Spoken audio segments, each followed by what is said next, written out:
that the fight that this country has been waging since its inception is for the central bankers not to take over the country. And that's why people like Andrew Jackson were elected. And that's why people revere people like Thomas Jefferson and others. The takeover's happened, and it's a corporate takeover. Agents of the Bank of England attempted to assassinate President Andrew Jackson on multiple occasions because of his resistance against a private central bank being set up in the United States. And it was something that Abraham Lincoln warned. And this is, by the way, why I believe he was assassinated. This is the Lincoln quote. "The money powers prey upon the nation in times of peace and conspire against it in times of adversity.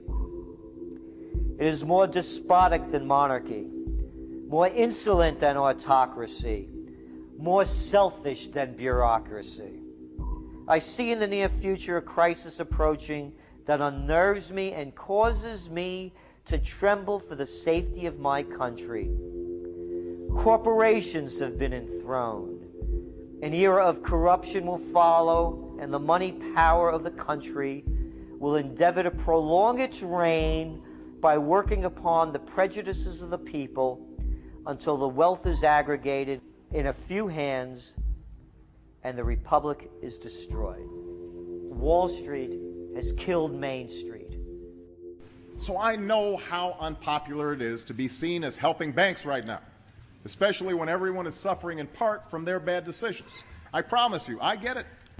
Up until about the Kennedy assassination and the beginning of the war in Vietnam, the United States is a very powerful engine for world progress. It's the assassinations, the Kennedy assassination, and the others in the 1960s, the beginning of the Vietnam War, and the beginning of the absolute domination of the Wall Street Group over every other interest. Nobody else counts except the Wall Street money masters. That has now made the United States into no longer a force for progress, but something very different, often a force for destruction in the world. The military-industrial complex has taken over the country along with the Wall Street gang. If you look also at the people that Obama has put on his appointments list, it's all Wall Street. It's government of Wall Street, by Wall Street, and for Wall Street. There's nobody from heavy industry. There's nobody from the auto sector, nobody from Silicon Valley, nobody from big oil, nobody from defense, no labor, no women, no retirees, no small business, nothing. It's pure Wall Street. The only people who have a voice in Obama's councils are Wall Street finance oligarchs. That's all there is. Nobody else counts for anything under Obama. It's the most extreme Wall Street administration we've ever had. Before his death, President Woodrow Wilson apologized to the public, regretting that he had been deceived by a group of international bankers and the country's financial system had fallen into their iron grip via the Federal Reserve Act of 1913.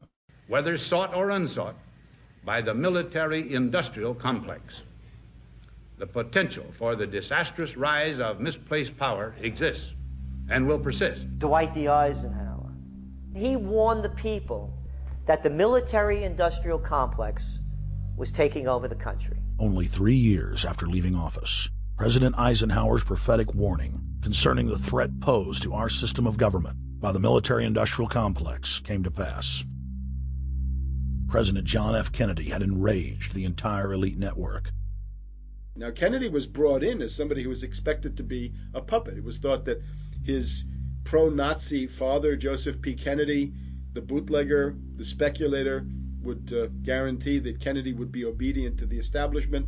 They thought that Kennedy was a sex maniac who could be manipulated through all of this, but it turned out that through his personal suffering, Kennedy had discovered a personal sense of himself which went beyond just being a puppet, and he began to think about things like economic recovery, world peace, having a space program, making deals with the Soviets, cutting the Federal Reserve down to size, and a whole series of other things. Executive Order number 11110, signed by President Kennedy, began the process of abolishing the private Federal Reserve. Kennedy was also pushing for real civil rights reform and had begun the process of pulling the troops out of Vietnam. The last time you had an actual president was Kennedy. The oligarchs took swift and decisive action.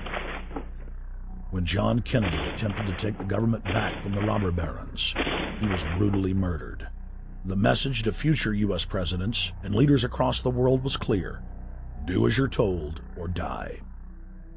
John Fitzgerald Kennedy was the last true president of the United States. And until the globalists are removed from power, we will never have another real one. The other thing about the American presidency you've got to remember is that this is a puppet post. It's automatically going to be a puppet post. The idea that Obama is somebody who's going to come in and exercise real authority when he's obviously been chosen and given everything that he's got by these financiers. Presidents are now little more than corporate pitchmen who take all the political heat, while the controllers remain in the shadows, safe from public scrutiny. Hip-hop icon KRS-One is not just known for selling millions of albums. He has led a tireless crusade against youth violence and has been a strong voice for human rights. If they controlled it before, what makes you think they're not controlling it now? The country was on a verge of revolution. They threw a black man up. Now we like this. They give him the money, they give him the bundling, they give him vote fraud, they give him the media whores, they give him goons. They even have elected officials making threats to put people in jail if they criticize Obama in public. All of this is the mark of a puppet.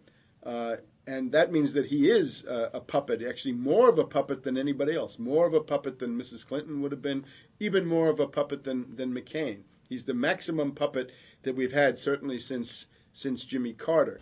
They put a black face on the New World Order, and now we all happy. KRS ain't buying it. In the real executive power structure, the president serves the military-industrial complex, itself owned by the international bankers.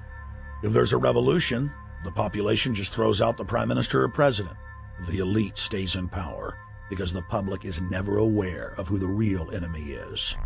In Evian, France in 1991, standing before the Bilderberg Group, the apex of the world government power structure, David Rockefeller defined the New World Order as a system of world government serving the international banking elite.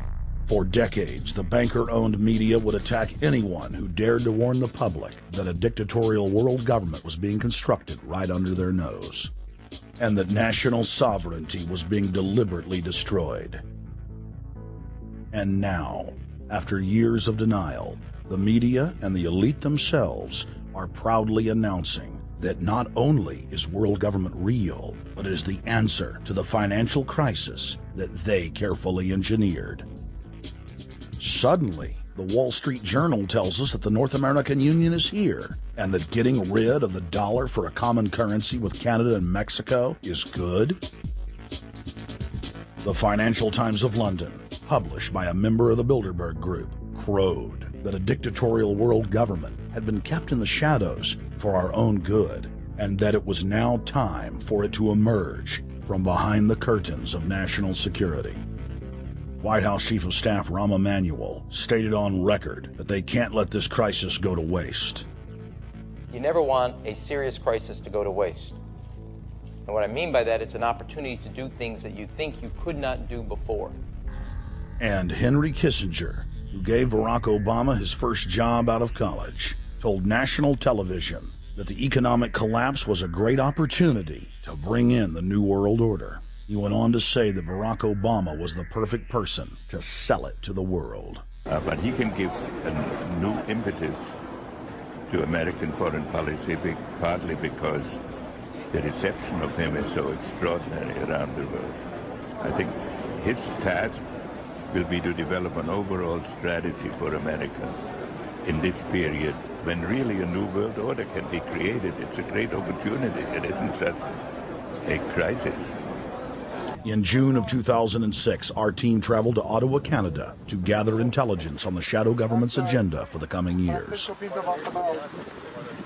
I think that's the Queen. Investigative journalist and best-selling author Daniel Estulin had been tracking the Bilderberg Group for more than 16 years. His moles inside Bilderberg informed him that the elite were planning to first run the price of gas up to $150 a barrel, unimaginable in 2006. He also reported